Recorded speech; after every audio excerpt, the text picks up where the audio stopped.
Assalamualaikum warahmatullahi wabarakatuh. Halo teman-teman, jumpa lagi dengan saya di AHM Farm Channel. Salam santun, salam sukses buat teman-teman petani porang di seluruh Indonesia dan juga buat teman-teman petani yang lain. Di kesempatan hari ini saya akan berbagi informasi tentang persiapan untuk musim tanam ya di tahun 2021 ini. Jadi ada beberapa persiapan, salah satunya ini teman-teman ya.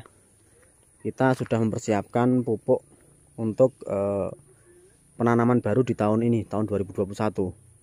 Dan kemarin juga ada yang menanyakan apa sih pupuk yang digunakan oleh AHM Farm setiap melakukan penanaman tanaman porang. Jadi pupuk yang kita pakai teman-teman itu pupuk kandang ya. Ini pupuk kandang kohe kambing. Jadi kotoran kambing yang kita pakai. Selama kita menanam porang kita belum pernah memakai pupuk yang lain teman-teman ya. Untuk pupuk dasaran kita tetap pakai pupuk kohe kambing atau kotoran kambing. Ini contohnya. Jadi kemarin yang sempat menanyakan pupuk apa yang kita pakai tiap tahun, ini pupuknya ini sekitar 500 sakan teman-teman, belum semua. Kita butuh sekitar tahun ini 2000-an lah ya, nanti untuk pembukaan lahan baru, karena di sebagian lahan yang sudah kita tanami tahun ini tidak kita bongkar, nanti akan kita bongkar di tahun depan, baik umbi produksi maupun umbi bibit.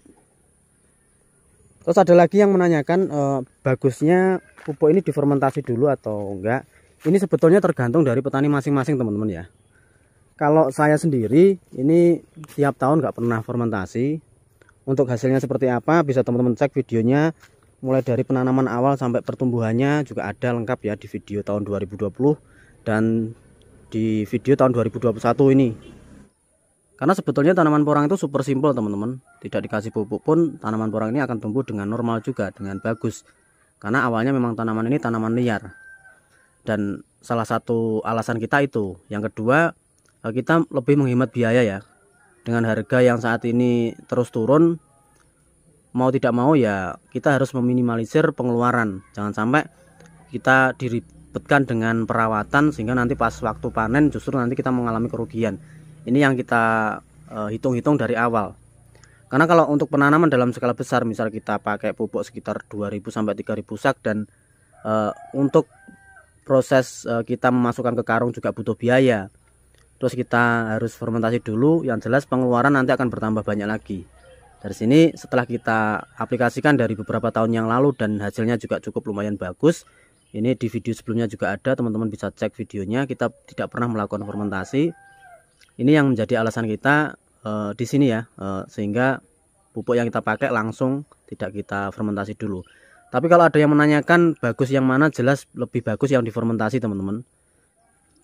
Sekali lagi kalau disuruh memilih ya jelas saya memilih difermentasi dulu. Tapi di sini saya lebih menghemat di biaya pengeluaran sehingga ketika kita aplikasikan tidak difermentasi bagus ya udah itu aja. Gitu aja sih.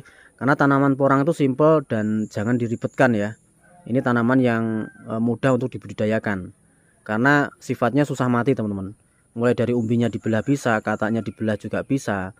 Itu menandakan tanaman porang ini mudah untuk dibudidayakan. Bahkan sekelas pemula pun di sini pasti 50% banyak yang berhasil. Cuma kita juga hitung-hitungan biaya pengeluaran yang kita keluarkan ini harus benar-benar kita minimalisir supaya nantinya ketika panen kita tidak mengalami kerugian. Itu informasi dari saya teman-teman ya. Jadi pupuk yang kita pakai pupuk kohe kambing ya. Kita belum pernah pakai kotoran ayam atau kotoran sapi, belum. Sementara ini yang kita pakai yang paling cocok kotoran kambing. Kalau difermentasi kita nggak fermentasi ya, jadi langsung kita aplikasikan di lahan dan hasilnya bisa teman-teman lihat di video sebelumnya. Itu aja sih informasi dari saya. Apabila ada pertanyaan monggo bisa teman-teman tanyakan di kolom komentar atau mungkin bisa WhatsApp, bisa telepon. Selama bisa saya jawab akan saya jawab. Dan sampai ketemu di video selanjutnya. Terima kasih. Assalamualaikum warahmatullahi wabarakatuh.